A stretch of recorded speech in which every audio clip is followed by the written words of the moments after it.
Sidang Dewan Rakyat siang tadi menjadi sedikit tegang apabila Ahli Parlimen Batu Pahat Dr. Puat Zakashi mendakwa mantan Presiden PAS Allahyarham Ustaz Fazino menyokong penubuhan ISA suatu ketika dahulu. Namun hujah beliau dipatahkan oleh Ahli Parlimen Kubang Kerian Yang Berhormat Salahuddin Ayub menggunakan Peraturan Mesyuarat 261P.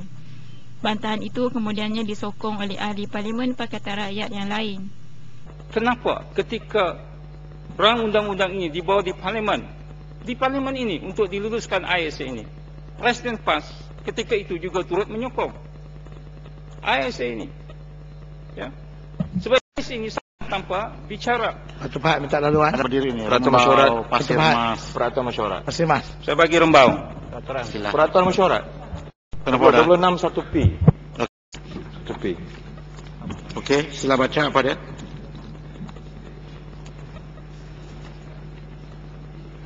Usul berkenaan dengan hak dan kebebasan semasa kejadian itu berlaku, saya minta penjelasan daripada Yang Berhormat Batu Pahat.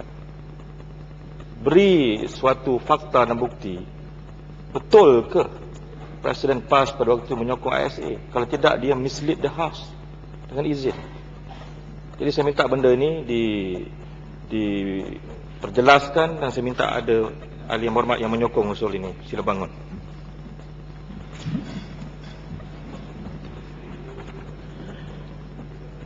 Ni ahli yang berhormat. Kalau umpamanya ahli yang berhormat yang bercakap tadi itu daripada Batu Pahat, saya dengar dulu. Sila. Itu maksudnya ialah ahli parlimen PAS yang ada di parlimen. Tadi PAS. di dia menyebut Kalau saya sebut presiden, saya tarik balik tuan yang betul.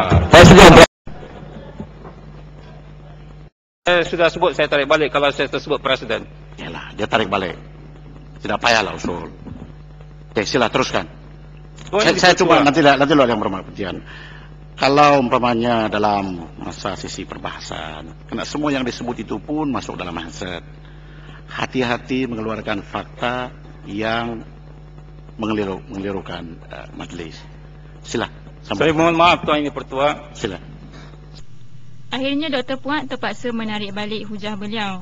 Ternyata niat Ahli Parlimen BN berkenaan yang cuba memanipulasikan kewujudan Akta ISA dengan mantan Presiden PAS itu gagal sama sekali. Sementara itu, Dr. Puat juga cuba membenarkan hujah kewujudan ISA dengan sejarah pemerintahan Islam di zaman silam. Tuan ini mengambil contoh, di zaman Saidina Osman pun berlaku pengasingan ini. Dia letak di padang pasir. Dia tak ada salah apa pun, tapi nak menjaga ketenteraman awam. Di zaman Saidina Umar, tuan ini pertua, di zaman Saidina Umar, ada seorang pemuda yang kacak. Ramai wanita yang tergila-gila dengan dia, sehingga boleh menimbulkan huru hara. Maka dipanggil, Umar panggil pemuda ini, tuan yang dipertua. Salam, boleh saya, jawapan dia tadi itu. Ya. Saya mau dengar yang cerita tampan disukai oleh ramai ini. Kita habiskan dulu itu. Ditentukan sumbernya yang sahih. Ya, selepas ini mungkin dia akan keterlaluan. Sila.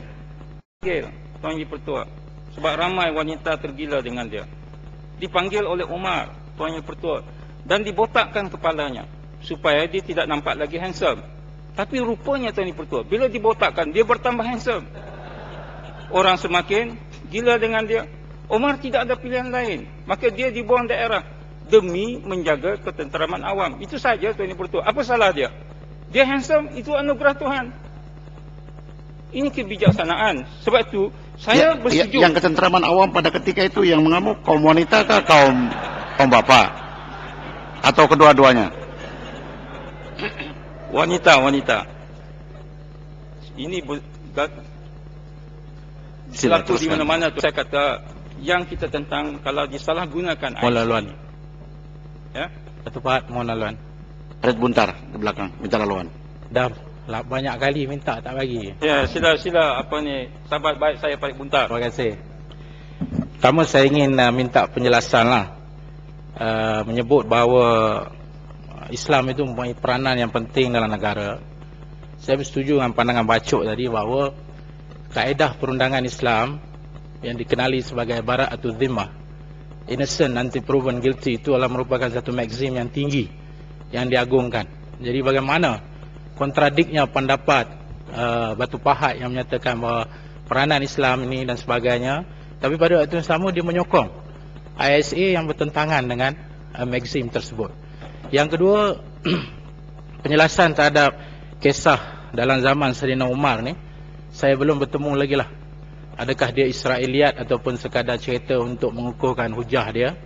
Dan saya minta supaya isu itu tidak dikaitkan dengan ISA kerana perkara itu seperti kata kaedah syarak qiyas ma'al farik, iaitu satu perbandingan yang tak sama dengan yang kita bincangkan. Sekian. Sila Batu Pahat. Saya tak naklah berhujah. Salam di depan.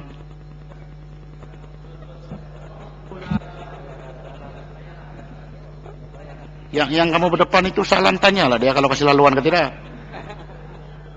Tanya terus ya. Tuan Yang Pertua, saya tak bagi laluan lah. Dia tak bakal kasih laluan. Sila Batu Pahat. Sekali lagi, ahli parlimen berkenaan dibidas kerana hujah yang disampaikan beliau tidak dapat dibuktikan kesahihannya.